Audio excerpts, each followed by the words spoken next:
This is John Colo with GrowingYourGreens.com. Today we have another exciting episode for you, and where I'm at today is I'm in my compost alley. So, I just live in a standard residential lot, 5,200 square feet, maybe smaller, maybe bigger than many where you guys live. And I want to let you guys know there are solutions for everything. There's solutions and ways to grow your own food in a small space, even in a standard residential tract home. And there is a way to deal with your food scraps and your garden clippings and waste in your residential area. Now, I know you might be thinking, John, what about the rats, man? I've had compost piles outside and, the rats come, or, I live somewhere where things like to get in piles and dig it up. So, even in a residential area like I live, right, I'm able to compost, varmint free. And that's because I use composters such as this one, and I don't know if you guys could see behind, but all the way down the line I got a whole bunch of different composters. I've been testing and trialing, experimenting with different ones to see how they work. Plus, with all the waste that I generate, I go through a lot of fruit and vegetable scraps and a lot of clippings from my garden. I want to turn that back in to the compost, which is one of the most beneficial things that you should add to your soil. Of course, some of the other beneficial things are things like the worm castings. I like the Worm Gold Plus worm castings. The worms are fed a special diet, as well as things like the rock dust and kelp powders and other seaweed powders. Some of the best things to put into your garden, but be sure to check my past episodes for that. I'm not really going to get into that. What I am going to do in this episode is actually set up and build my 11th composter that I'm using here to turn my waste into compost, and what I bring in to my property, put it back on my property. So even things like brown paper bags, I micro shred, and have a really good episode on that, creating browns if you do live in a city and you can't get leaves or sawdust or wood chips. A video on that, and all that stuff goes into my composters and they fill rather quickly.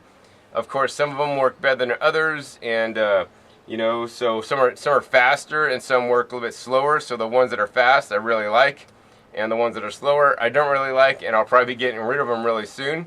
But before I do, I will make a video for you guys to compare and contrast all 10 composters that I have set up here and how each one works and the pros and cons, and I'll share with you guys my favorite and my least favorite. But in this episode I'm going to build a new composter, and this is actually a Lifetime composter. The model number, special model number, it's 60130U. At present time, this is only available at Costco in-store in the United States. It appears that they are the sole importer, and they may be importing it to other countries and selling it at the Costco's in other countries such as the UK. So you may be able to find this composter.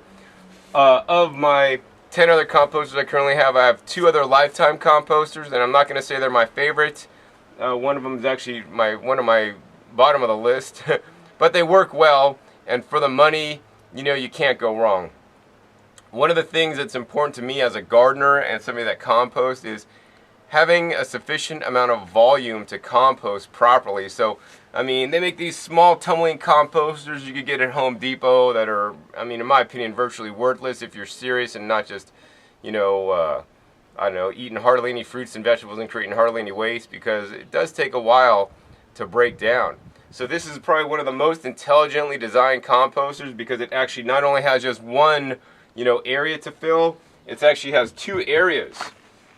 So there's actually 2 50-gallon barrels on its side that you spin. So what you're going to do is you're going to fill up one barrel, of course, with your greens and browns, food scraps and things like the wood chips or sawdust pellets, you could use shredded paper for the browns. But mostly gardeners tend to have a lot of greens and are shy on the ground, so collect all your neighbor's leaves, another great source of browns that get unfortunately thrown away in the fall, and save those. I have a couple bags of leaves here that I use.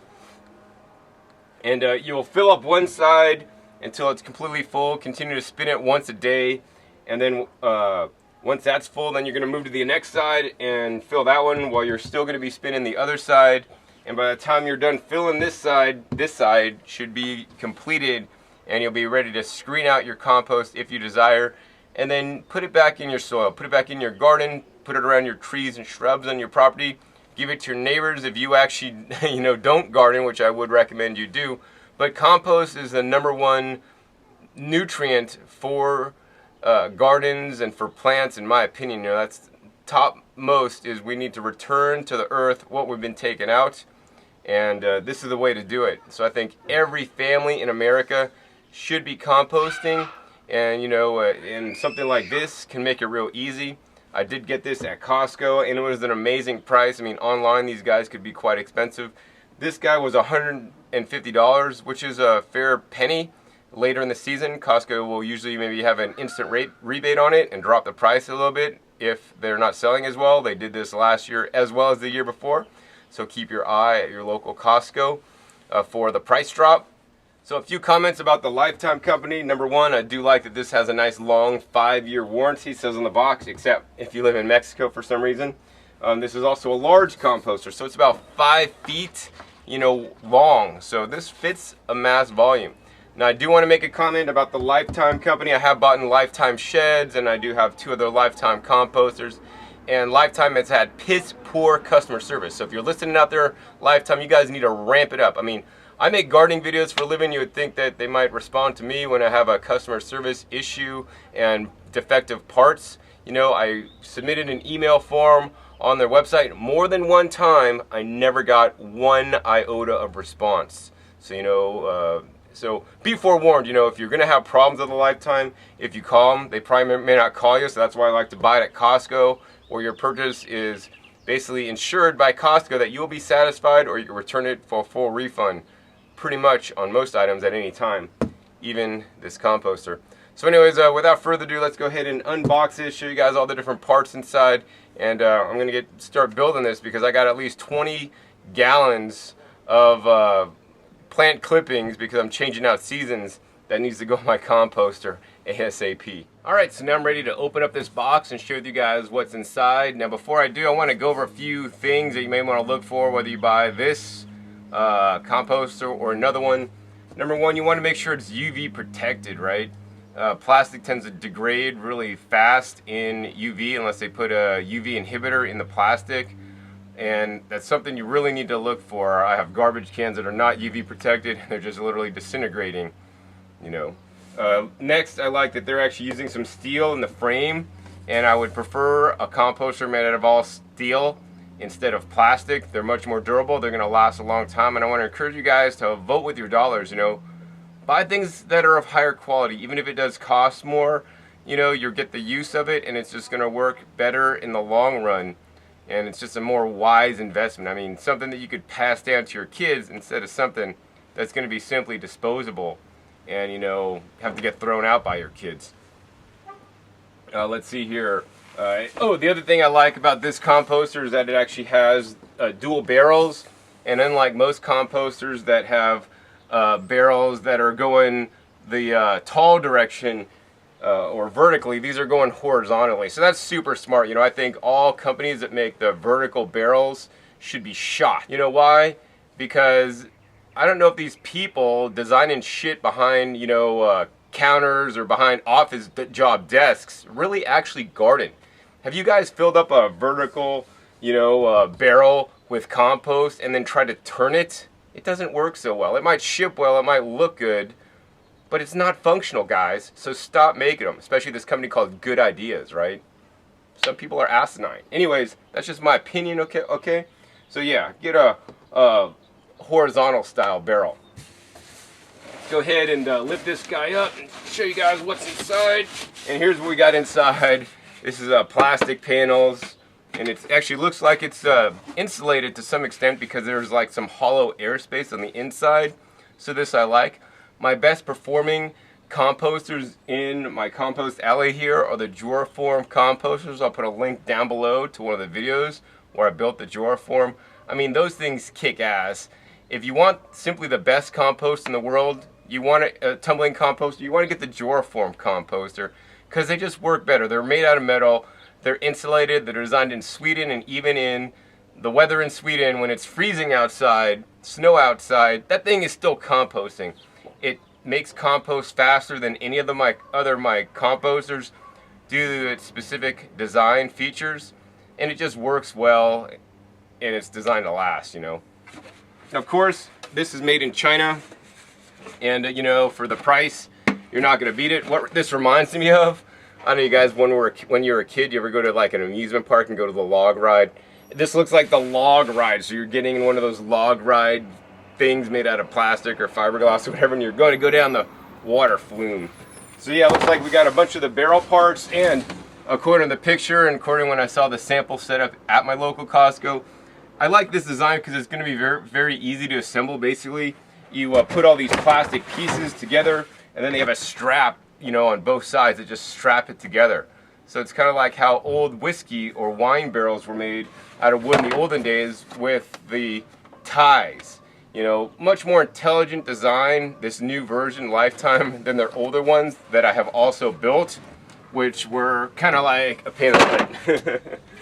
Alright, so these are all the barrels, the dual barrels. Next, what we have here are the ends. So these are the ends of the barrels. Once again, the fake wood grain Lifetime.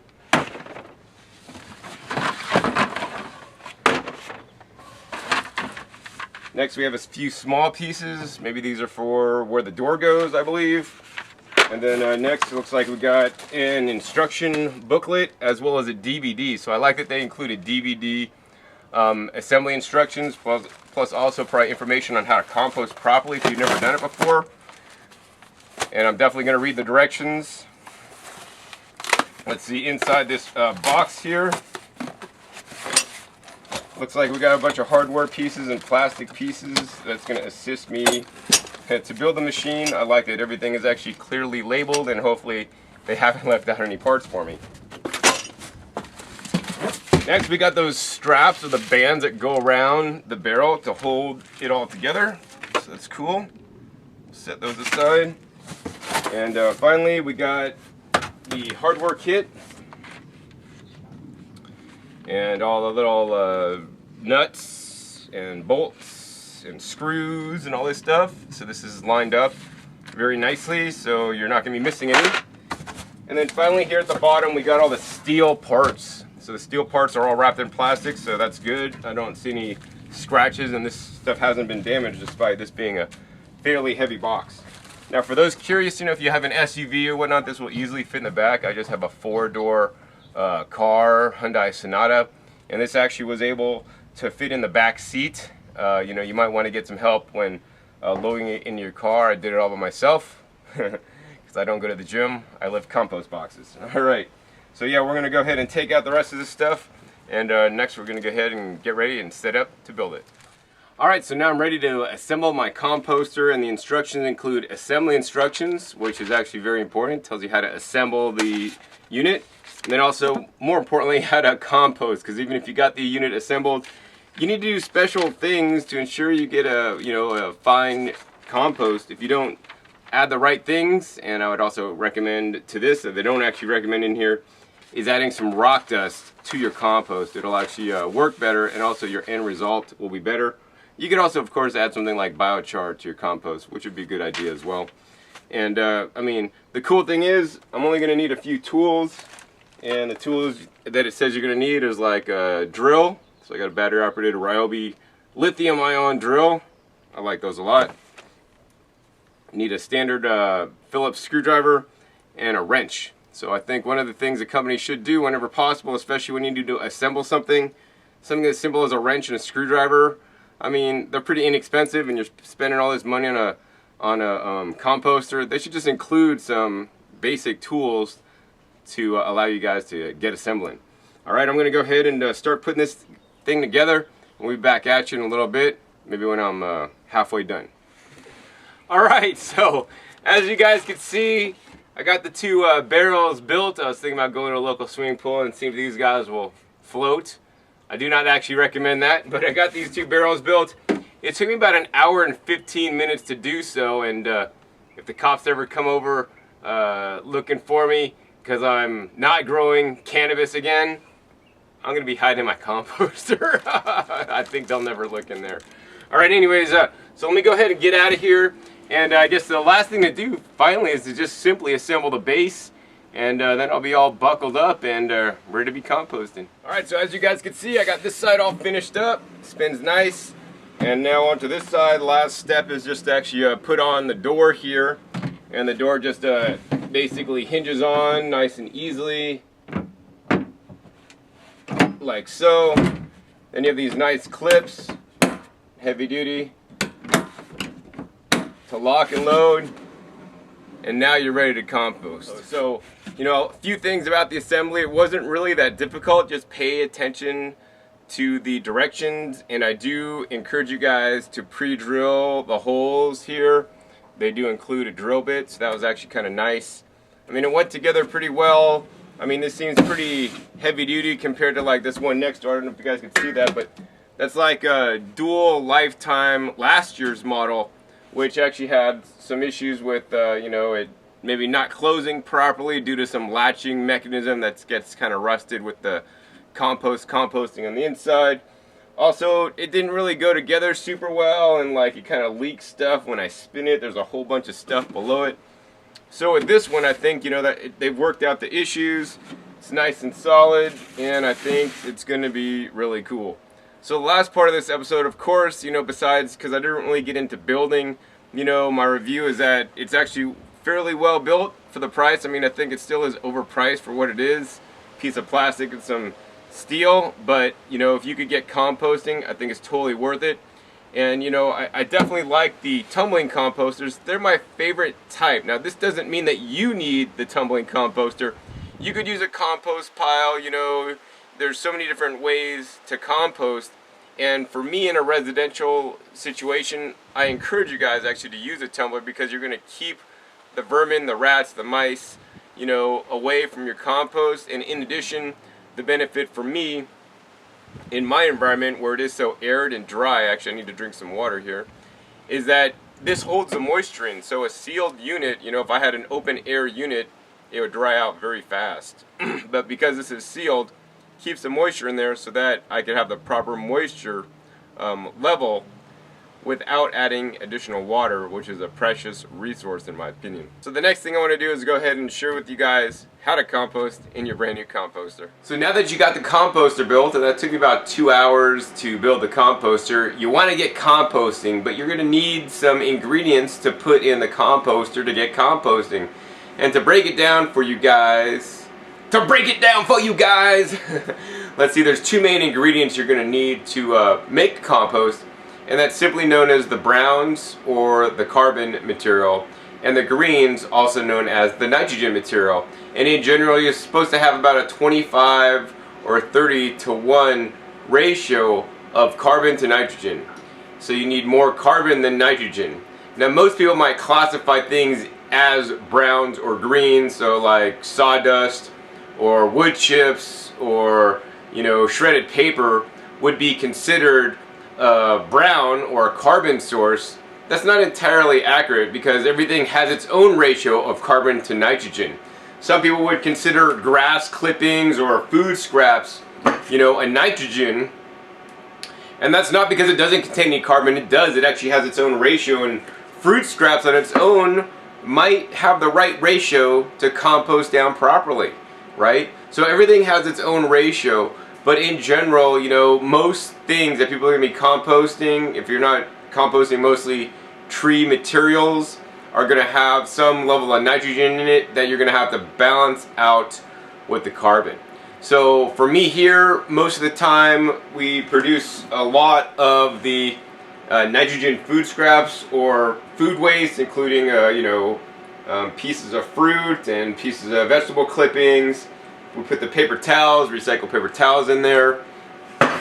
And we have a 5-gallon bucket that collects all the food waste that then goes in to the compost bin.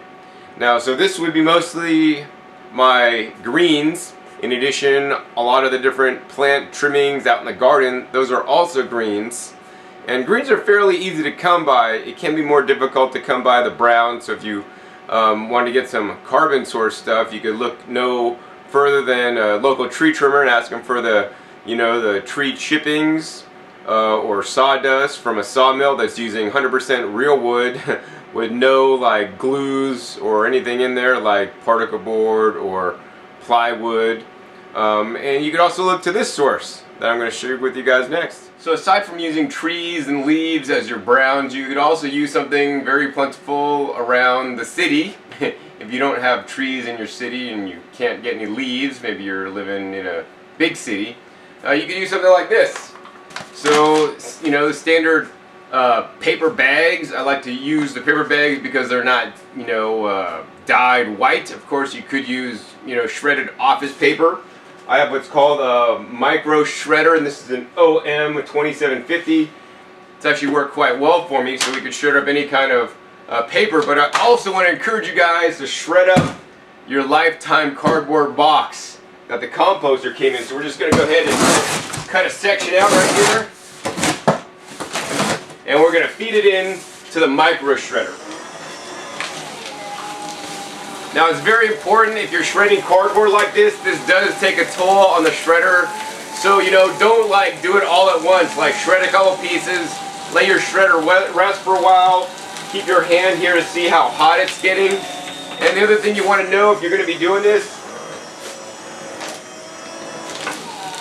is generally like to shred cardboard that's not super thick. It's a lot easier for the shredder.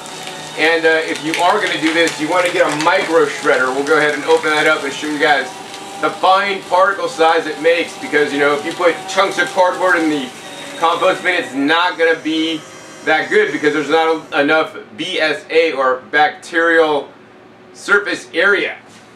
And here's what we got inside here. We just simply got some nice compostable material now that's been fully broken down. So the next thing I want to do is go ahead and take some of this stuff out and actually fill my composter. So now I'm at the composter, ready to get composting, and here it is. Spins really nice, and we're going to go ahead and spin this guy around, and they give you a little red clip so you could tell you which ones you're going to be using currently.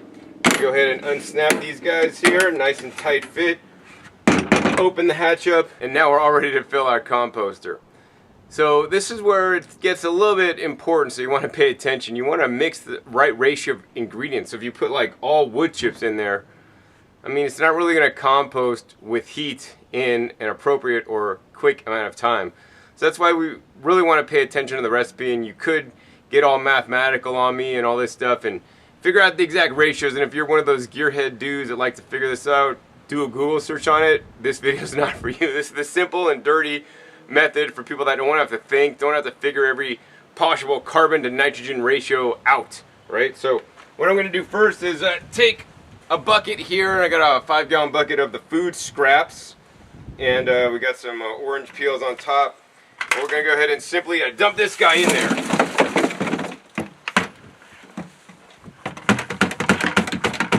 And I always line the bottom of my buckets that I fill up in the kitchen with some something like the shredded paper, so it keeps the bottom a little bit cleaner, or compressed wood pellets used for horse bedding. This adds some additional carbon into it. If I am using the sawdust pellets, actually I got over here, let me show you guys those guys. If I'm using that on the bottom, I like to put maybe like this much of the bottom of the bucket of these pellets here. These compressed wood pellets used for horse bedding. These are the ones without any additives. You know, you might be able to use pellet stove fuel, but they may have other additives in there which you do not want in your compost. So I get the horse bedding, the ones used for horses. Also, I think they make a kitty litter that's fairly similar.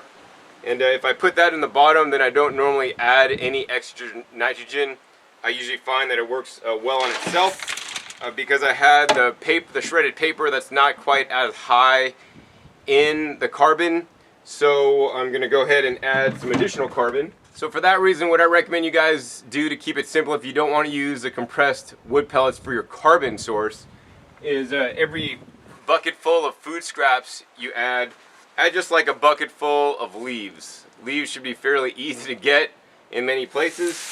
And this is going to add approximately the right ratio. Once again, we're adding a lot more food scraps than the leaves because by weight, you know, the weight of the food scraps is a lot more than these fluffy leaves here. That being said, I got more things to add to the compost mixture, what I'm going to be composting today, including some yard waste trimming. So this is a bucket full of yard waste trimmings I took off yesterday. And we're going to go ahead and throw those all in there, mostly all leaves. And this guy's filling up real quick. Now, the yard waste trimmings are a pretty good ratio. We might need to add a little bit more carbon, so we're going to go ahead and do that in the form of this. And this is what I chipped up from my little chipper. This is basically, I chipped up some trees to create more sun in my garden. But along with the wood, there's also some leaves in there. So that's going to add a little bit more carbon to our mixture. And I know what you guys might be thinking, John, you're getting too complicated, man. So, you know, I want to encourage you guys to experiment when composting. You know, start off with a certain ratio, you know, of greens to browns, what you think might work, and then check your pile, right? If it's really hot, then it's probably working pretty good. You got a pretty good mixture, right? If it's like smelly and smells funky, like things are rotting and not composting, you probably got too much nitrogen and you need to add some more carbon, right? And if things are still cold and it's not really working properly, maybe you got too high of a carbon level and you might want to add a little bit more nitrogen. Now, besides having a proper ratio, you also need a few other things to compost properly. Number one, air. So that's why I recommend you guys come out and spin your composter like once a day. That'll turn it, give it some aeration in addition to the little air holes in here where it naturally gets aerated. And you also need the proper moisture level. And that's why I like to add the food scraps. The food scraps are pretty wet. And then when combined with something like the dry bedding for the horses, the compressed sawdust pellets, or some of the dry leaves and whatnot, it kind of evens it out to be about the right level. Sometimes you may need to add some water, and if you have it too wet, you can't really take out the excess water, but you can put in some dry material to try to help soak it up to make it a little bit drier. Let's see, next thing we got, oh man. So I had a bunch of mangoes here. They went rotten before they went good, so guess what? They're feeding me not directly, but they're feeding my compost pile to feed my garden, which I could eat, so it will feed me directly. So the mangoes, once again, they're a high nitrogen, so we're gonna wanna balance it out with some carbon. So what we got this time is the box. This is the box the Lifetime Composter came in. I wanna encourage all you guys out there watching this to compost the box that the Lifetime Composter came in the Lifetime Composter. All right, how do you like that? In addition, we got some additional shredded paper and whatnot. That was some sensitive material.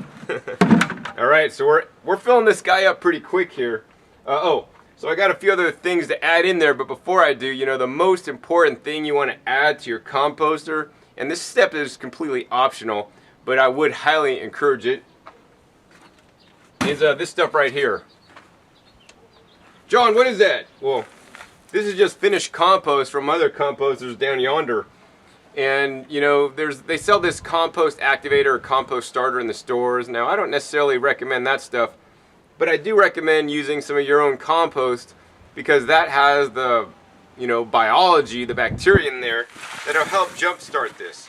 I mean, the reason why we're composting is not only to make nutrients, you know, in a non-water soluble form so it doesn't leach out and contaminate the Gulf of Mexico and the groundwater and all this stuff, but the reason why we're making it is for the biologics, the beneficial microbes, the bacteria and other organisms that are in your compost, because they are the workhorses of your garden that's working in your soil unbeknownst to you. And what the bacteria does is they break down nutrients and make them bioavailable for your plants so your plants could take them up. And in modern agriculture, you know, they feed water-soluble nutrients, you know, and plant fertilizers to your plants so it eliminates the microbes. And what we want to do is we want to get back to more of a natural style of garden, how nature would do it. And this is how nature works. I mean, nature wouldn't have had tumbling composters, you know, back then. So we're speeding up the process and doing a little bit differently, but any way you can return, you know, fibrous waste matter, you know, that you're using, that's coming into your residence and putting it back in your garden, the better, because this gets us closer to where we want to be instead of further away using some kind of miracle crap fertilizer. Now, the compost that I just added will help get this process started, but another very essential thing you should add to your compost pile is right down here somewhere. Oh, right here.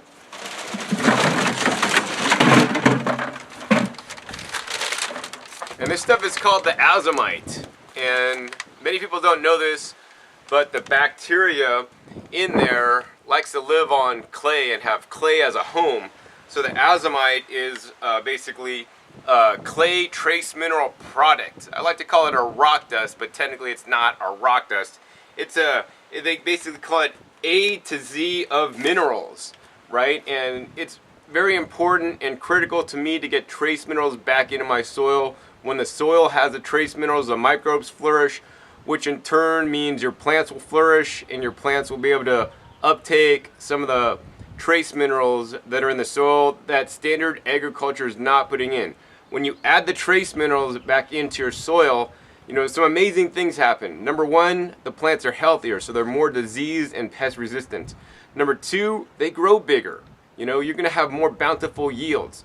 Number three, you're gonna produce more nutritious food for you to eat, because if the minerals are not in the soil, the plants are not taking them up, you're not gonna get them when you're eating them. Of course, one of the final benefits is, of course, the food's gonna taste better. You know, foods that are more nutritious for us taste better to us as well. So as Don Weaver, my friend who wrote a book on rock dust, if you want to learn more about that, you want to check out the Soil and Health Library. So do a Google search on Soil and Health Library. You can find Don's book for free. You can download there, or check out remineralize.org for more information on remineralization. And besides putting the rock dust in your soils, you could also add it to your compost bin or compost pile, which I recommend. And so we're just going to go ahead and dump a bunch of rock dust in there. Now this stuff can get dusty, so I do recommend wearing a dust mask. It's blowing the other direction, so I'm not breathing it right now, so that's really good. Now, once we got all this stuff added, which is, we're going to call it the base, we're going to go ahead and close this guy up.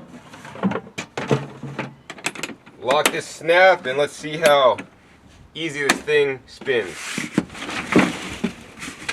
Alright, so it's spinning pretty good.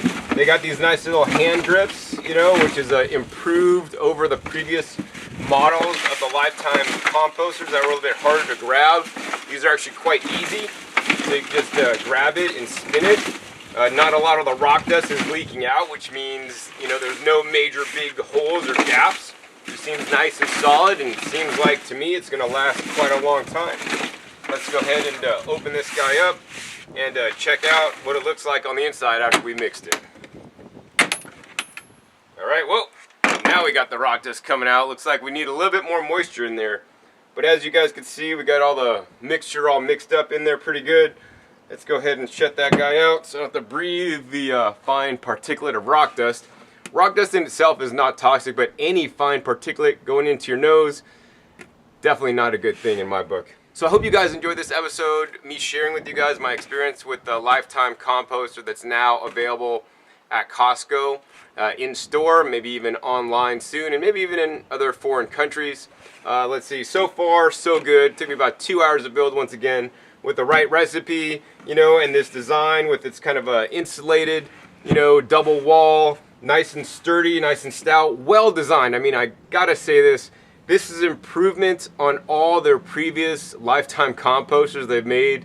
Their last dual model, which is actually sitting next door from Costco, was good, but it had serious flaws. This one, they've removed all that, and to me, working with many different composters over the years, tumblers, this looks like they ironed out all the bugs, and it's going to work phenomenally. I don't see any possible major issues that I'm going to have with this.